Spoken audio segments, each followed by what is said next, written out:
I can't wait. Welcome to the North American Hockey Authority. We're live from Southern California and presented by Today's California. I am Craig Campbell with today'scalifornia.com. I'm in studio and joined with Ed Heathouse, off-ice official for the AHL, Coachella Valley Firebirds, and down below, our engineer, Charles McPike III, also credentialed for the Coachella Valley Firebirds as a media. Guys, it is heating up. AHL, NHL hockey season is coming to its last third, and then all of the things are compressing. It's getting tight. It's getting exciting, and I think this has got to be close to our 20th show. Thank you guys so much watching from today'scanada.com, today'scalifornia.com, and also, of course, CoachellaValley.com, where our Firebirds live and play. Hey, Ed, I'm going to start off with you. How's it going? Actually, either of you guys, tell me what is going on. We are in the middle of the season out here. We are in the middle of the season. Traffic is horrible. It serves as a really nice reminder that all the people with money are here spending it. So, whoop, whoop, loving the season. I agree with you, man. It is. So, of course, out here, we're in the Coachella Valley, beautiful weather, people coming from all over the place. We double in size out here. Got this amazing extra arena where our Coachella Valley Firebirds play. And our whole idea here is to elevate our hockey IQ all together. We're interested in where you guys are watching from. Of course, hit that comment button. Let us know where you're watching from. Of course, any questions that you might have. And please participate in our show today, which is a lot of fun. It's broken up into multiple segments. We kind of get through this in about 30 minutes or so. We've been doing this for a while. It's kind of fun. We always kind of start off with history, but I want to sit there and ask you, Charlie, what's going on with your world? Oh, man. Well, as Ed said, it's really busy here in the desert. We've got the birds doing really well. We just started, as you know, BNP, the huge tennis tournament, Paribas. And boy, is there traffic. I really enjoy that part, but, it's good to, as Ed said, have people here hopefully spending money and, stimulating our lovely little valley economy. I always like perspective because I met a couple of women from Ohio and they said, you know what? It's no traffic. They were like, oh my gosh, we could go from here to there. We didn't have to wait for anything. So it's all about perspective. It is. Relativity, huh? Isn't that what relativity. I said? Relativity. So, hey guys, why don't we get into the show, North American Hockey Authority? We can start off with history because history does matter. And I always love, Ed usually comes up with some very interesting things. Take it away, brother. Well, hey to everybody who's tuning in. Thank you for being here. We appreciate you. Leave your comments down below. I went through my previous show notes and I've made notations 3 different times that we're going to do something on the Zamboni. Because my favorite historical moment in time. The invention of the Zamboni. Talk about a piece of equipment that everybody takes for granted and wasn't always there. So I finally looked up Frank Zamboni, and quite the inventor the guy was. And most people would be surprised, if nothing else, that the Zamboni was invented in Toronto? No. Chicago? No. Vancouver? No. North Pole? No. It's gotta be Detroit. Southern California places is the origin. It's where everything's invented. I mean, the internet was invented here. AI was invented here. The Zamboni. I mean, it only makes sense. Hey, we're waiting for those comments. If you guys are still watching, please chime in and let us know where you're watching from, and let us know what your country invented or state. Ed, before we get to showing these pictures of the Zamboni, can you tell me what they did before to do the ice? Yeah, so Frank and his brother built a rink in Paramount, California, which is right next to Cerritos. And they discovered that the ice was never the way it was or the way it should be. And back in the day, people used a tractor to pull the ice conditioning unit, but everything had to be shoveled by hand before that. So Frank said, let's try to figure out how to make a machine that does all of this all at once, because resurfacing the ice took anywhere from 20 to 30 minutes time. So they went to work. Charlie, if you've got the first picture of our group of three. This would be 1949, right? Yeah, 1949. This will show the Zamboni Model A. And that's built on a military surplus four-wheel drive chassis with a big wooden bin up top to get all the ice that was, or the snow that was shaved off. And that was their first shot at a Zamboni. When I look at this, hey Ed, I don't mean to interrupt, but when I look at this, I think, why we got NASCAR and Formula One. Why do we not have Zamboni racing? I mean, look at that. That would be that would be a lot of fun. And I also I was wondering if Frank, I know Frank's not alive with us anymore, but you know, in the end, since people pay a couple $100 to ride a Zamboni, I don't know if that's the exact number, but they do pay quite a bit of money to actually ride that Zamboni in our arena. I wonder if Frank knew that he could make more money giving rides probably than selling the machine itself.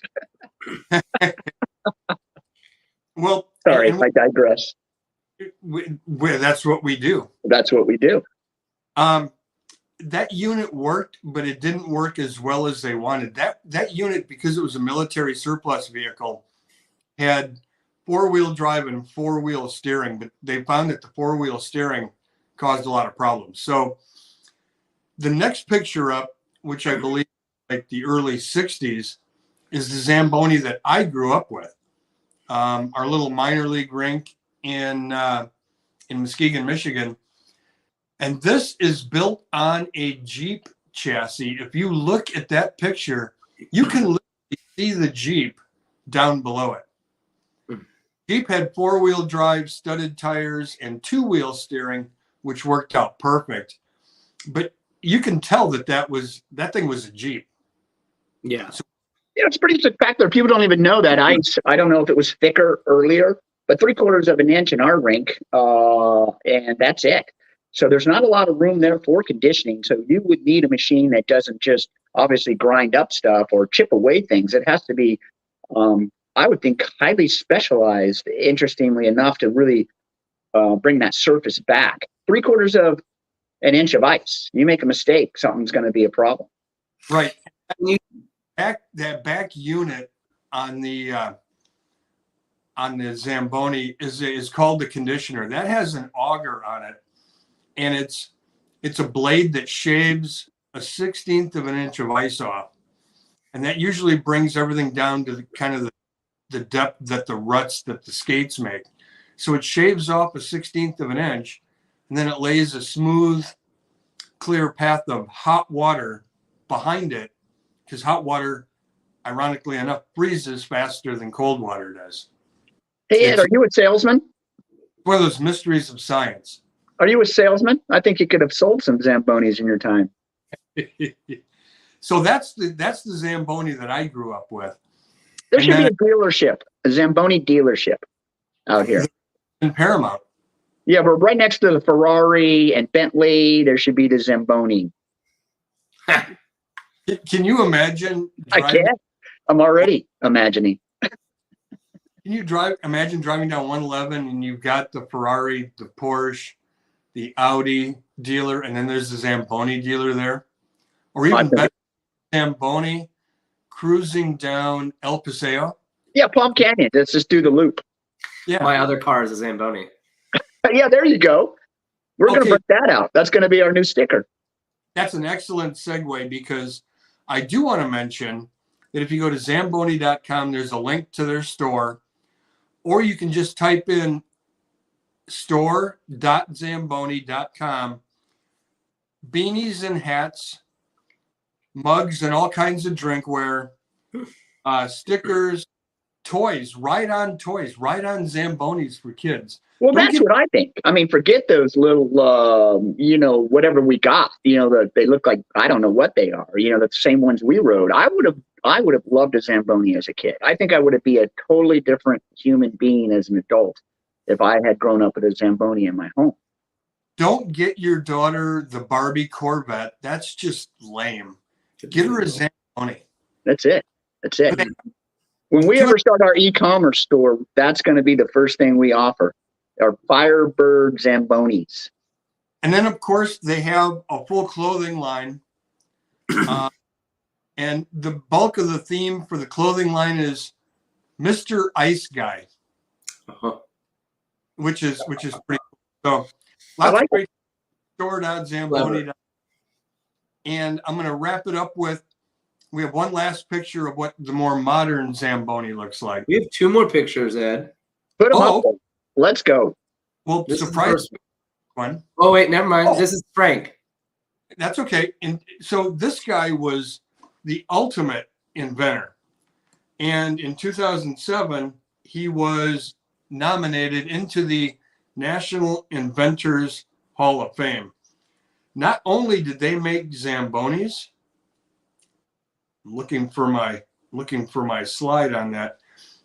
Not only did they make Zambonis, they made a machine called the Grasshopper. And what it did, it rolled up artificial turf at places like the Houston Astrodome. Whoa. When the Astrodome would go from football to baseball, you had to take up an entire field of AstroTurf. And so they invented the Grasshopper to roll all that up, roll the other one out. They could make an entire field change in 10 minutes instead of 10 hours when they did it manually. Holy crap. In addition, Spectacular. When we could talk about these transitions of these arenas and stadiums all day long. I mean, if you watch a changeover from an AHL, from the Firebirds to a concert, and they have the concert the next day, they're at it right away. The minute that the stadium or the arena is emptied, they are converting all of that. And it's just unbelievable. And then the next day afterwards, you could be right back at hockey, or it could be basketball, or it could be bull riding. I mean, it's right. I mean, the surfaces and the technology that goes into these things are spectacular. We're 17 degrees down there at the ice level just to keep the ice going. And you can imagine just keeping that arena warm enough to not melt the ice, but cool enough to make sure that, you're not having a lot of water everywhere. Mm-hmm. it's all science. Oh, So like our show. if you think back to the 70s, virtually every Major League Baseball park had AstroTurf or fake grass of some sort. It was all manufactured by Monsanto. And Monsanto realized that there were a lot of rain delays, not because it didn't stop raining in baseball, but because they couldn't get the water off the field. So in 77, Frank Zamboni invented the Astro Zamboni. And it was basically a Zamboni that sucked up all the water out of the AstroTurf. They could Zamboni the entire field and in 15 to 20 minutes have 75% of the water gone and the game could go on. And what happened to that idea? Because that sounds like a good one. I believe they still use it if there's an outdoor stadium. AstroTurf kind of went the way of the dodo in the 90s and early 2000s because player injuries. It was like playing on concrete. So you had the Grasshopper, which rolled it, the Astro Zamboni, which vacuumed the water up, and then they had the Striper. And what the Striper would do, rather than roll up a field and change all the AstroTurf, the Striper would strip all the stripes so you could put down new stripes. So you go from baseball to football and just restripe the AstroTurf without actually taking it up, putting it down, taking it up, putting it down, which caused problems with the seams. So, yeah, 2007, the National Inventors Hall of Fame, our buddy Frank Zamboni, rest in peace, 1988, by the way. Bless you, Frank. We appreciate you and all your contributions to hockey and all the different sports. I mean, I just think that's fantastic as an inventor. And so now that we have gone off track, we can go right back to the Zamboni. Yep. Got it. Got that last one there, Charlie? There it is. I do. That's the model 546. It came out in 2013, and basically every Zamboni looks pretty much like that now. The difference is, depending on where it's being used, there are still gas-powered versions, but everybody's worried about clean air and air quality inside the arena. So they went to propane for a number of years, and there was still kind of concerns about the exhaust. So now most Zambonis, like the ones we have at Acrisure Arena, are electric, and they converted all lithium batteries about 6 or 7 years ago. Wow. Well, history does matter, and the Zamboni is going to be obviously a part of hockey for a long time. We're going to move forward, and we're going to start on a rules segment now, a little bit about hockey. Before we do that, we are the North American Hockey Authority, and you are watching us live from Southern California. Hey, guys, add some comments if you want to. You're a little bit quiet today, which is fantastic. At the same time, we always want to know where you're watching from and what your thoughts are if you'd like to share them with us. And the greatest thing you could do is share this with your friends or others. Of course, we replay this, so it's available not only live now, but we also do some replays through the week and always available on social media. So let's get to the rules segment this time about rules on hockey. What do you got for us, Ed? Well, in the last 3 weeks, I think the Firebirds have had 4 goals called off, 4 potential goals called off due to a high stick contacting the puck before it goes in the net. Right. And the locals online have just erupted with the league hates, the referees hate us, the referees are stupid, the referees suck, they're horrible. Why can't we get good referees? Why doesn't Dan Bilesma, the head coach, challenge these things, et cetera, et cetera? So I thought it was finally time to kind of, as an off-ice official, discuss exactly what the referees have to look for and what rules they have to follow and what's available to the coaching staff in terms of challenging a play. So Max McCormick had a goal disallowed in San Jose on Saturday night. I was there, by the way, made the trip to Bakersfield and San Jose this weekend. It's what happens when you have no life outside of hockey. And I called it as it happened. Now, if your stick is above the crossbar, which is only 4 feet high, it's going to be a disallowed goal. The referees discussed it amongst themselves, came to the right conclusion that it was not a good goal, called it a no goal, and of course the Firebird fans are fit to be tied. So I thought I'd go over exactly what items are subject to video review as to whether a goal is a true goal or a non-goal. There are several criteria. The first one is they can video review, did the puck cross the goal line? And there's something worth mentioning here. The puck needs to go 100% over the line. It can't sit on the line. The referee needs to see white ice in between the puck and the line in order to point at that net and call it a goal. So they can review to see if the puck crossed the goal line. Other times, if the net is dislodged, you can do a video review to see if the puck crossed the goal line before the net got knocked off its pegs or its moorings. So that's crossing the goal line and crossing the goal line prior to the goal frame being dislodged. Also, they can do video review to see if the puck crossed the line before the game clock ran out, end of the period or end of the game. And they actually have at Acrisure Arena cameras mounted on the ceiling that look straight down on the net and the goal line that have the clock running simultaneously in the corner so that they can review that. That's available to them on an iPad in the home penalty box at any time they want to use it. The other thing that can be video reviewed is whether or not a player kicked the puck into the net. Now, this gets a little tricky because you can't kick it into the net soccer style. You can't bat it into the net with your hand. You can't head it with your helmet into the net on purpose. Shorzy. However, if you're standing in front of the net, the puck goes off your skate and goes into the net. That's a good goal. But if you deliberately kick it, if you deliberately angle your skate, it all comes down to intent. That's a no goal. It can deflect. It just can't be intentional. Right. This can all be video reviewed. Mm-hmm.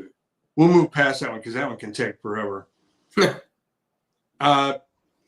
So another video review is to determine whether the puck entered the net by going through the net meshing. The referees, if you'll notice at the beginning of the game, the linesmen will inspect the nets and they will pull on the netting all the way from the top down to the bottom to look for potential holes. Because as games go on, players step on the back of the net, they can cut that netting. Mm-hmm. And a puck can actually sneak in through the back side of the net, and all of a sudden the puck is in the net. Nobody knows how it got there. So you can use video review to double check that. Also, sometimes with the guys jostling and the goal line scrambles out front, the net can come forward off its moorings, and it can come. So therefore, the back of the net comes up. The puck can slide in that way. That's also subject to video review. So those are the main reasons and the only reasons that referees can use video review. Mention all of those rules because touching the puck with a high stick is not in those rules. They don't go to video to determine the high stick. They depend on those 4 sets of eyes to have noticed it. And face it, people, all of you complainers out in internet land, they have a better view than you do. They have position. Sometimes, I'm just going to say sometimes. I have pretty good eyes, and so do fans. I'm just kidding, Ned. Totally okay. Hopefully, if they're looking at it, they can see it. I don't think most referees are calling calls that they see or believe to be true. And it's a fast action game. Lots of things happening. People skating in front of you. You might have just dodged a puck yourself. You often see the refs jumping up in the air and trying to get out of the way. Sometimes I think that those players actually wind up and sling that puck right at a couple of them from time to time. So, maybe they turn their eyes away for a second. Not an easy game. Lots of respect for referees. And I think just like players, there's good ones, there's great ones, and then there's some that are, they just don't see as well or whatever as others. So it's the same way. And they're athletes too. So they've got to be very adept at a lot of different things. So we'll give a little slack to the refs unless they miss that call. My favorite interaction after the fact was how they already know when the fans are going to hate them. They're like, they're making the call no matter what. But, they know that it comes with the territory of the job.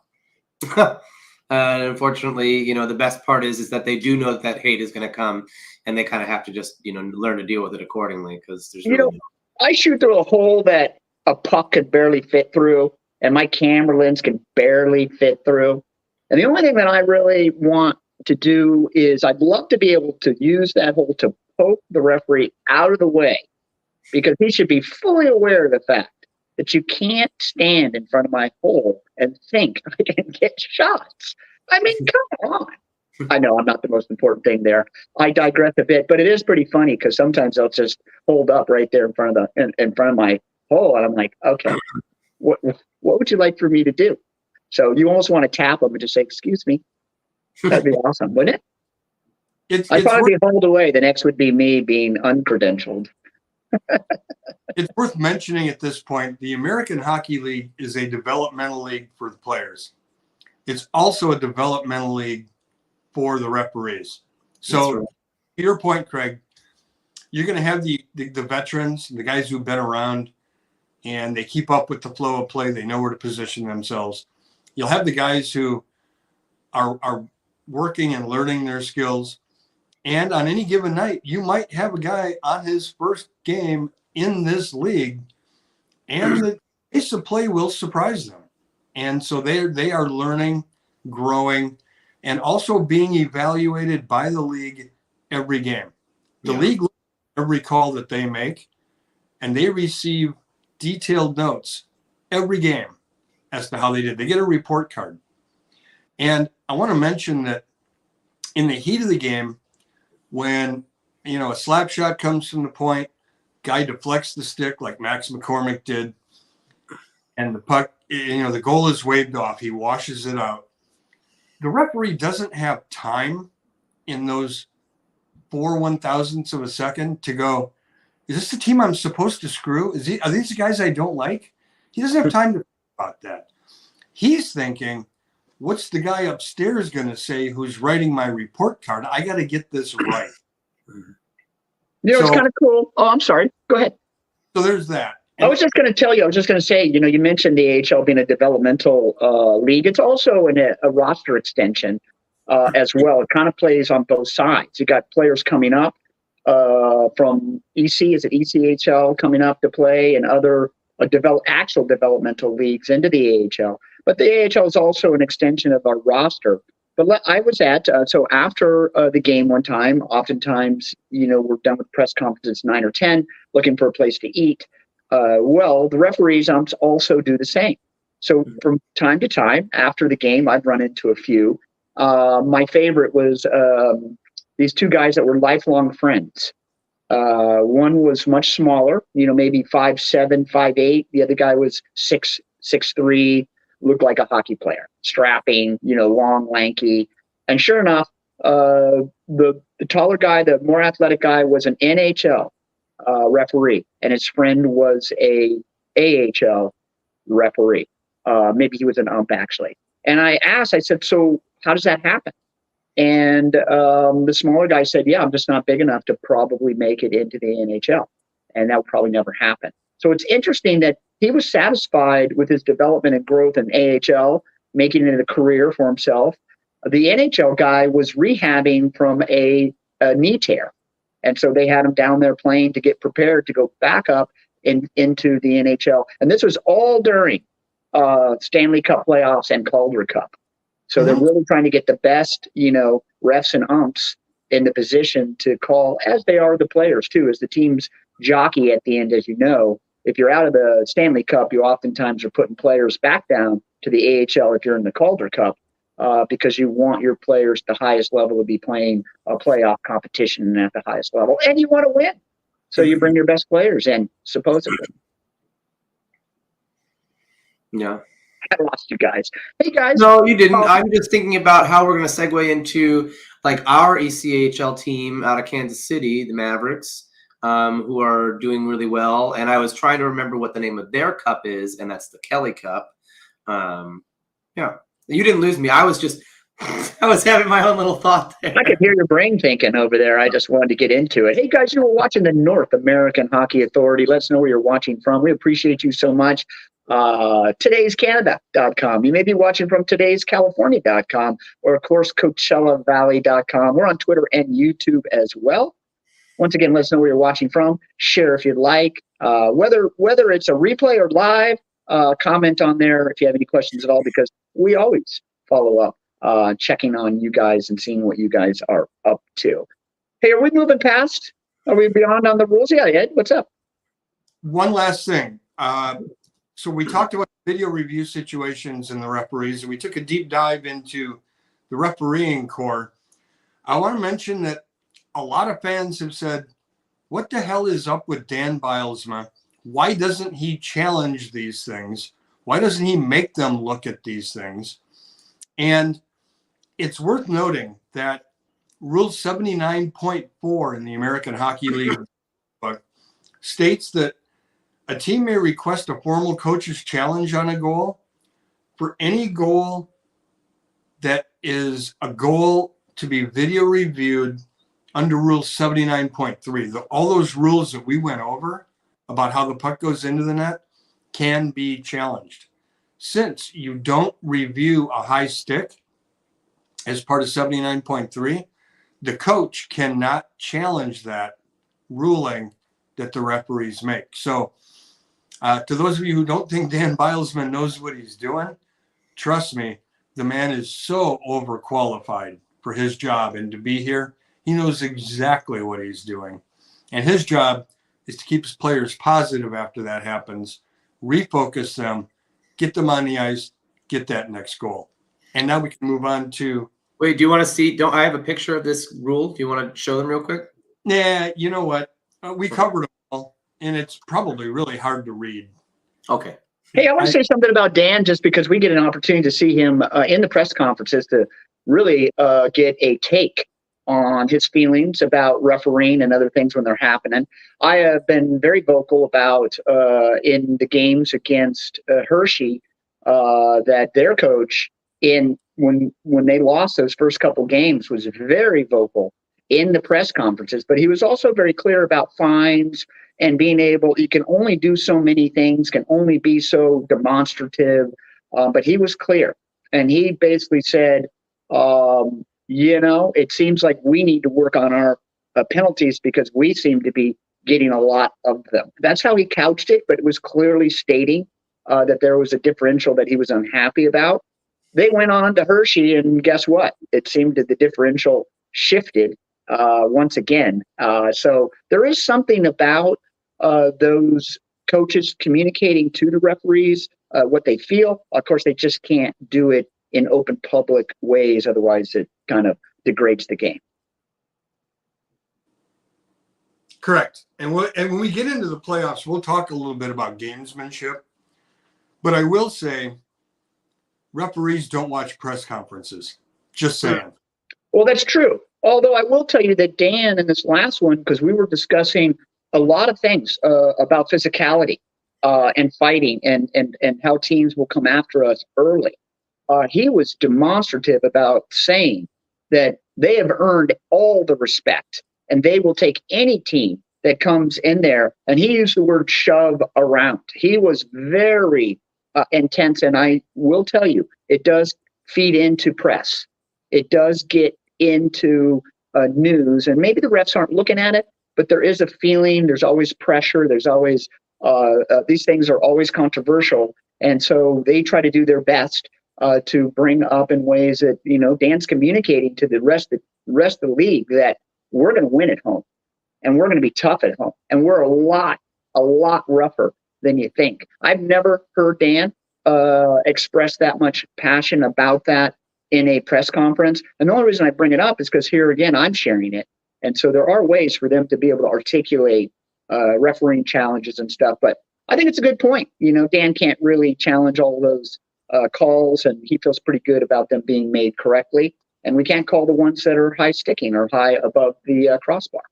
So right. I've learned a lot, man. This is all about elevating our hockey IQ.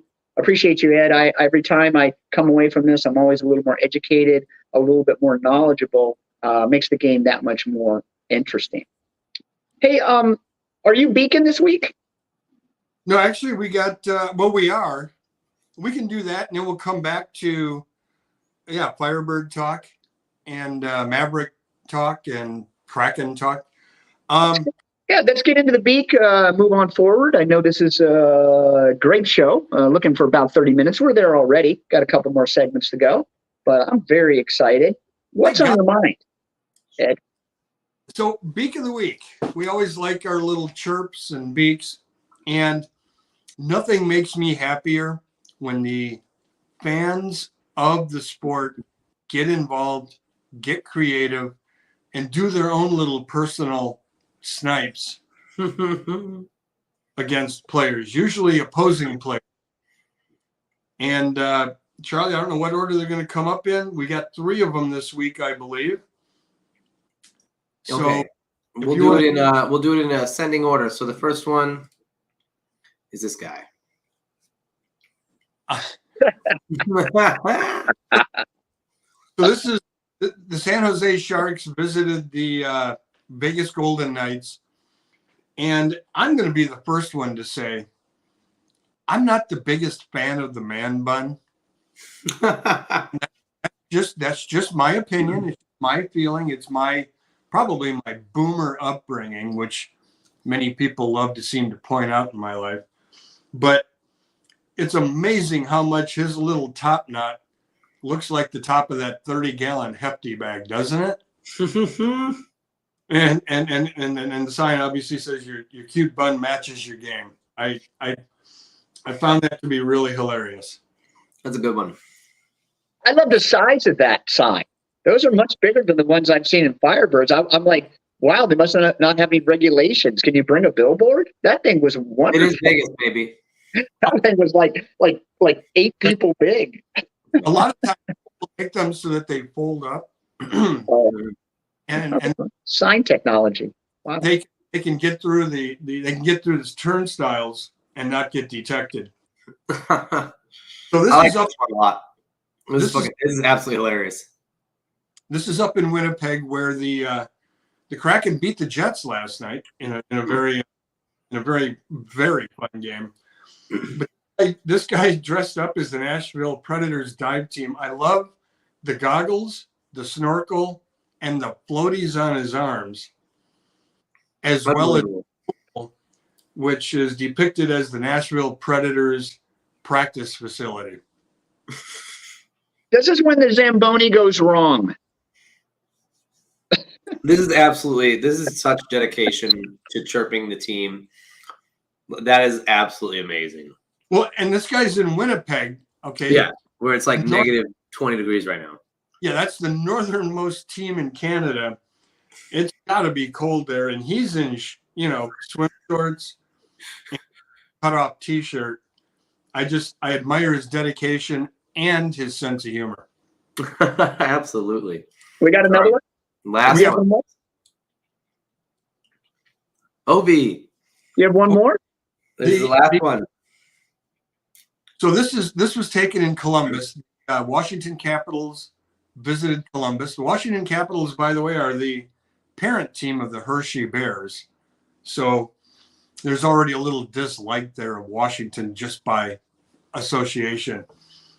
But they don't look like they're going to make the playoffs this year. So the people in Columbus thought it would be humorous to show the only thing that Ovechkin would be hoisting this year would be a golf bag and not the Stanley Cup.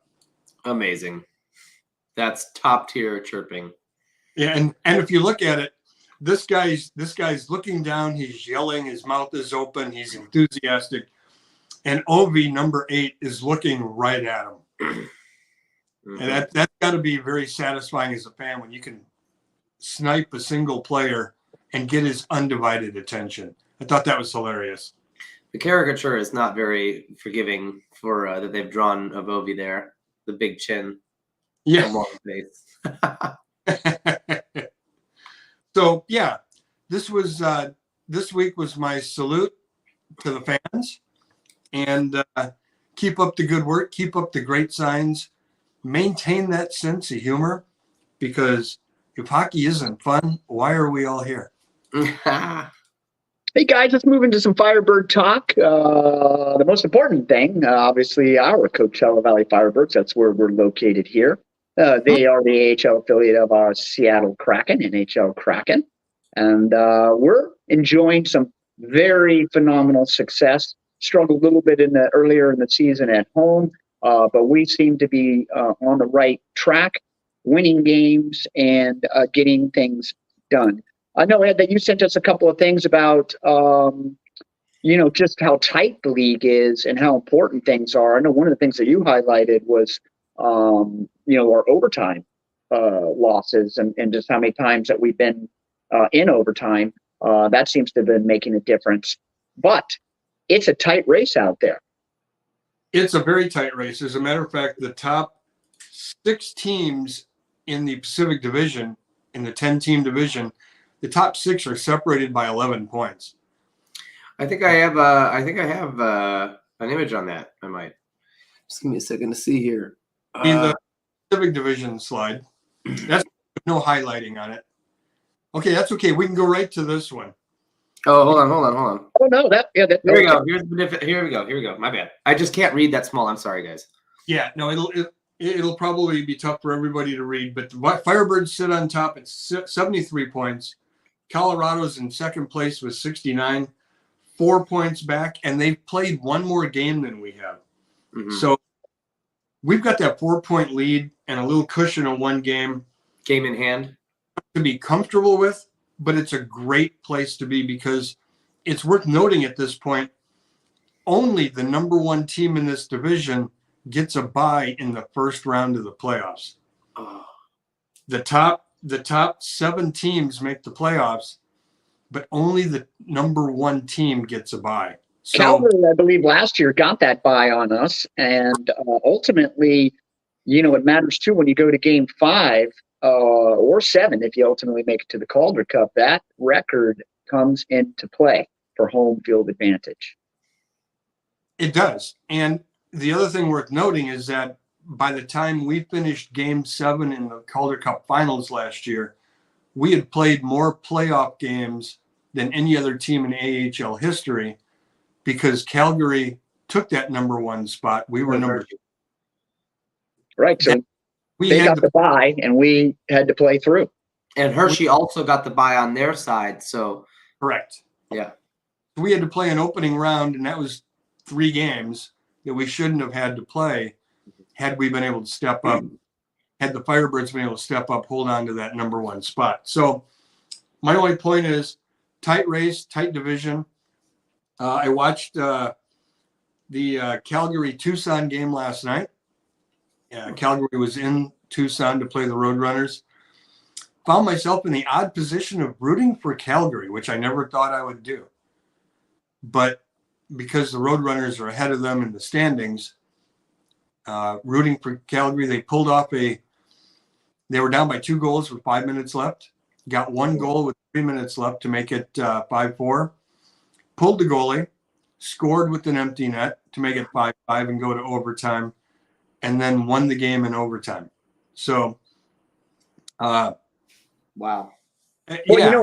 the reason we're talking about other games, of course, too, is because we only have 3 at home all of March, which is not very much, 9th, 20th, and 23rd, I believe, which is, we were so spoiled in February with so many games, and now we're back at, having to watch vicariously or on TV or through the newspaper how our Firebirds are doing. But, we've made our way up from, was it 5th at our lowest point, maybe even 6th in the Pacific. We are on a roll. We have created most of that momentum really in the last third of this, the first third of the season was tough. Last third, we've been coming on, and now we're finishing out, and we're looking really solid, really strong. The team seems to be melded together, and what I really see is goalie play. Our goalkeepers are really doing the job, finishing it up. Both guys are really kicking butt and taking names for us. Yes. So that brings us to the next level up. So we got this. We looked at the division standings. We need to look at is the conference standings because a number of Firebird fans posted this graphic without the highlighting saying, look, the Firebirds are in first place in the conference. And I have a bit of an issue with the AHL on this because they absolutely got this wrong. The Milwaukee Admirals, which are shown as number 2, are tied with us in points, but they played 3 fewer games. So they got a potential 6 points there that exist. They technically should be the number 1 team. Yeah, I agree with you. I don't think that makes any sense. If you have a couple games to play, you've made your points in less games than the other team. Clearly, you're ahead, at least statistically, in my mind. Exactly.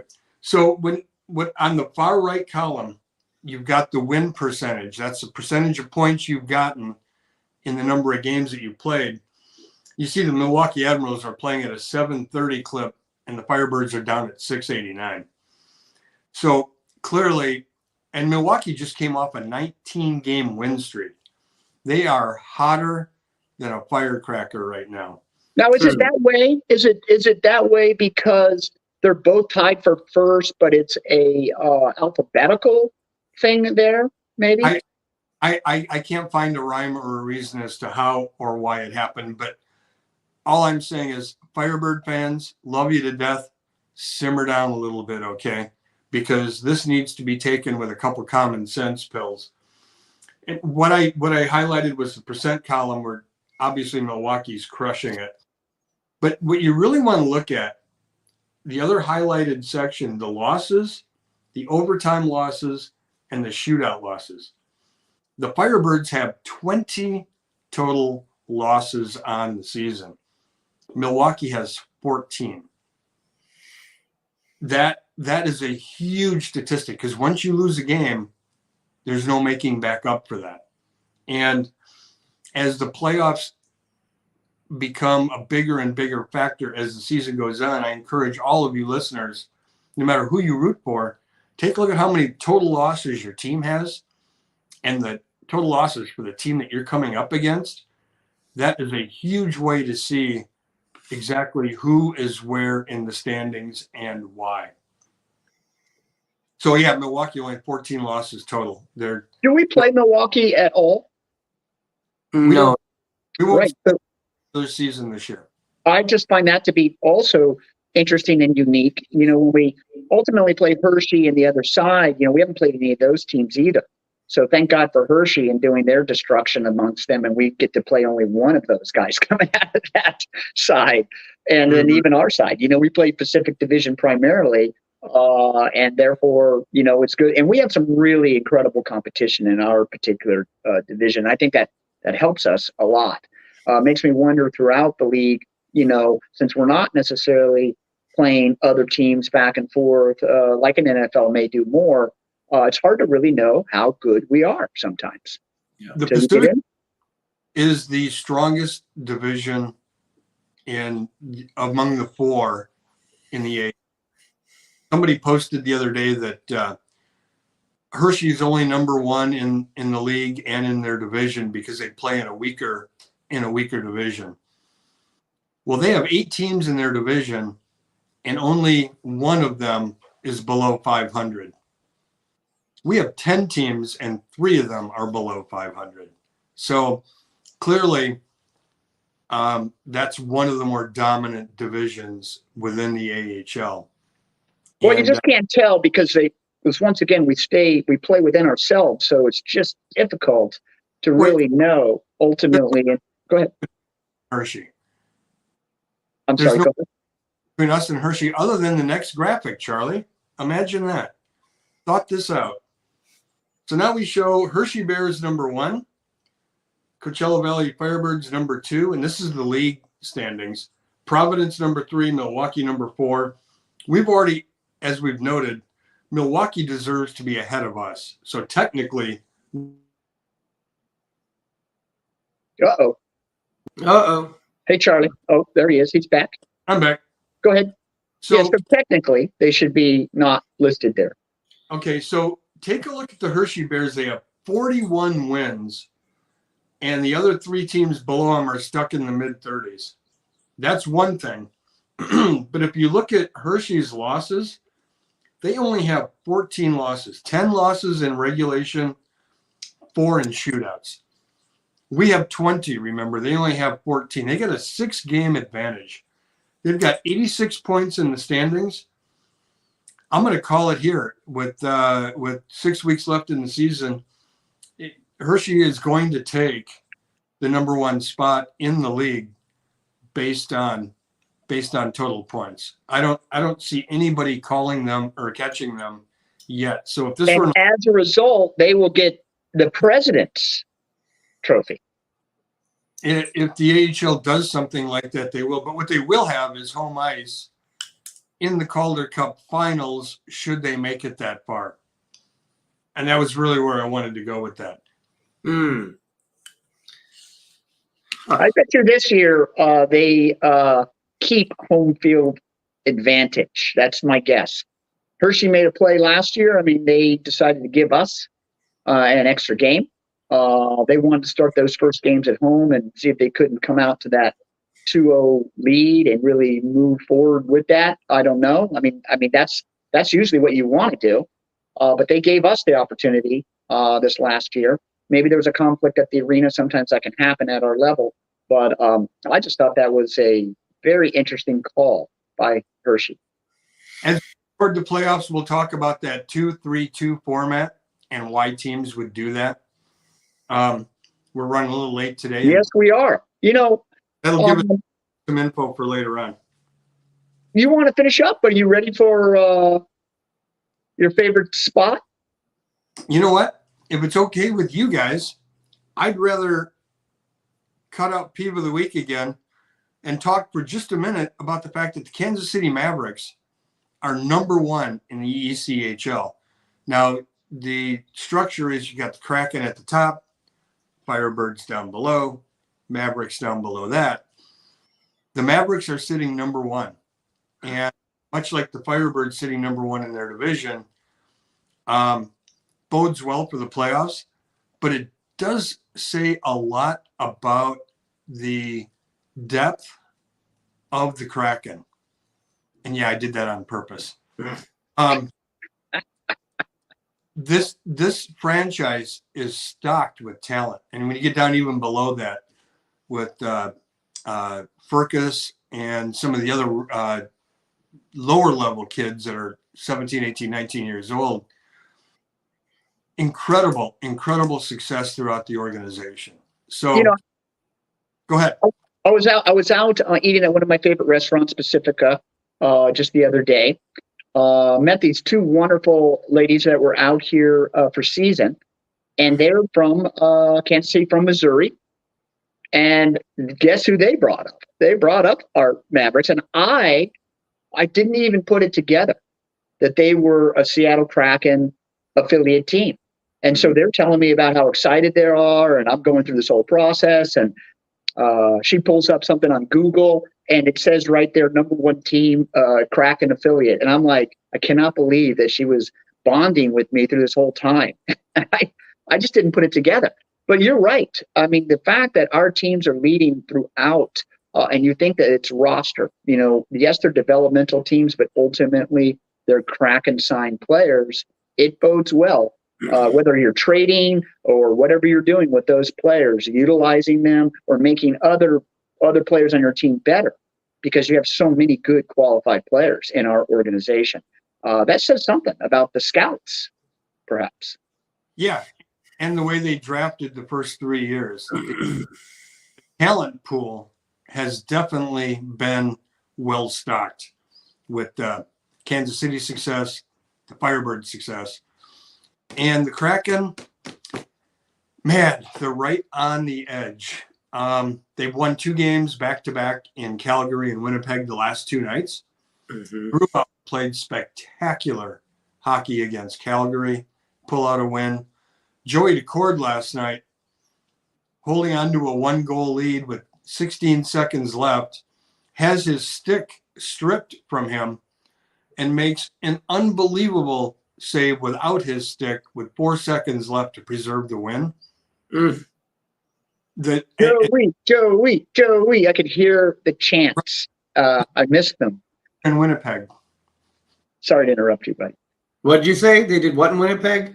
They were in Winnipeg, so there were no Joey chants last night. No, of course not. But there is in my heart, because I really respect him. I also believe that now he's up in NHL, more tape on him. It's going to be harder for him to be successful. He's going to have to make some adjustments as he continues to get older, and we learn more about his tendencies. That's the thing about the game. So much technology. Players can come in if they're fresh and new, maybe have an advantage. But they're being studied at every part.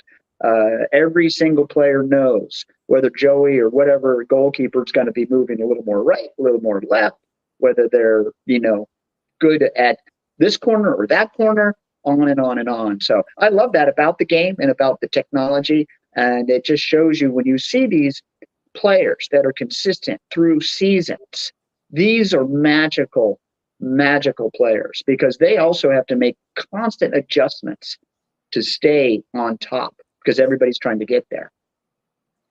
As hard as we work on elevating our hockey IQ, they are working on elevating their game and changing it from year to year. It's much like a baseball league, major league. You may have 4 pitches that work for you, but next year you better have 2 new ones, because someone's going to figure you out. I mean, I can watch, and I watch enough games that sometimes, in the first season, I always felt that there was a tendency toward them, playing right side, coming down the right side. Felt that way. I didn't look at it statistically, but even my own, just being there, you can pick up certain tendencies, and so the other teams are all on it. And as a result, you got to make modifications and constantly change. And there's offense and, of course, defense. We often talk about offense, but defense is just as important, if not more, in winning these hockey games. Defense wins championships because if you shut out a team, they can't win the game.